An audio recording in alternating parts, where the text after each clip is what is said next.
মাসের শেষের দিকে যখন ফ্রিজে মাছ মাংস শেষ হয়ে যায় তখন এই ডিম আলুর তরকারিটাই আমার শেষ ভরসা। তো সবার বাসায় দেখা যায় যে মাসের শেষের দিকে কিন্তু খুব মাঝের মধ্যে আমাদের ফ্রিজ খালি থাকে, শুধু ডিম আলু ছাড়া বাসায় তেমন কিছু থাকে না। সেই সময় দেখা যায় আমি এই তরকারিটা রান্না করি। সো এটা আমি আমার আম্মুর কাছ থেকে শিখছি। আম্মুকে দেখতাম যখনই বাসায় বাজার না থাকতো ডিম আলু দিয়ে মানে এই তরকারিটা রান্না করতো। সো এখানে আমি আলু সিদ্ধ করে নিয়েছিলাম, তারপর এই যে টমেটো কেটে নিতেছিলাম। এই রেসিপিটা করতে সেরকম মানে কিছু লাগে না, ঘরে টুকটাক থাকা আলু, ডিম, টমেটো দিয়ে এই রান্নাটা করা যায়।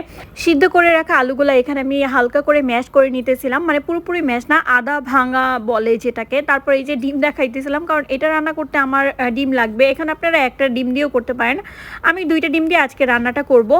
তারপর এখানে আমি পেঁয়াজটাকে হালকা ব্রাউন করে ভেজে নিব, আর এখানে হালকা একটু আদা রসুন বাটা দিয়ে নিলাম। আমি আদা রসুন একসাথে মিক্স করে ব্লেন্ড করি, যার জন্য এই যে একসাথে এই পরিমাণ দিলাম। তারপর এখানে হলুদ গুঁড়া, মরিচের গুঁড়া, জিরা গুঁড়া, লবণ, এসব কিছু স্বাদ মতো দিয়ে মশলাটাকে 5 মিনিটের মতো কষায় নিব। তারপর এই যে ম্যাশ করে রাখছিলাম যে আলুগুলা, সেইগুলা দিয়ে দিব।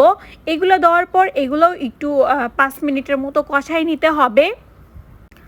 আমি প্রায় সময় এই রান্নাটা করি যখন নাকি আমার বাসায় ফ্রিজে মাছ মাংস শেষ হয়ে যায়, তখনই দেখা যায় আমি এই তরকারিটা ঝটপট রান্না করে ফেলি। আর এই তরকারিটা রান্না করতে সেরকম আসলে সময় লাগে না, ওই যে আলুটা সেদ্ধ হতে যতটা সময় লাগে অতটুকুই, বা বাকি রেসিপিটাতে সেরকম সময় লাগে না। তো এই যে আলুটা 5 মিনিটের মতো কষানোর পর এখানে আমি এই যে কেটে রাখা টমেটোগুলো দিব। টমেটো দেওয়ার পরও আমি 2 থেকে 3 মিনিট একটু ভালো করে কষায় নিব।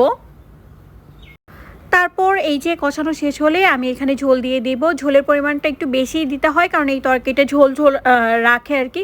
আর এদিকে আমি পেঁয়াজ কুচি আর মরিচ কুচি ভালো করে লবণ দিয়ে ম্যারিনেট করতেছিলাম, ডিমটাকে ভেজে নিব এই জন্য।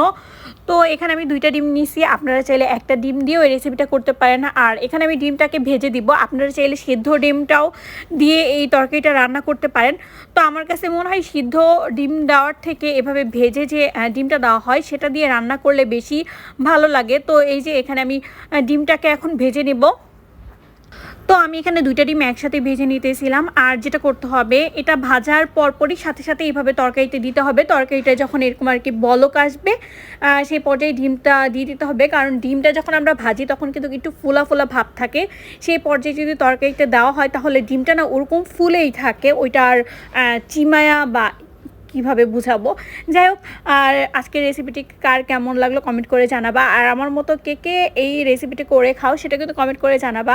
আর তার সাথে আমি সেদিন করে নিয়েছিলাম ছোটো আলু দিয়ে লাউ ভাজি, আর সেদিনের খাবারটা অনেক বেশি মজার ছিল। ধন্যবাদ সবাইকে।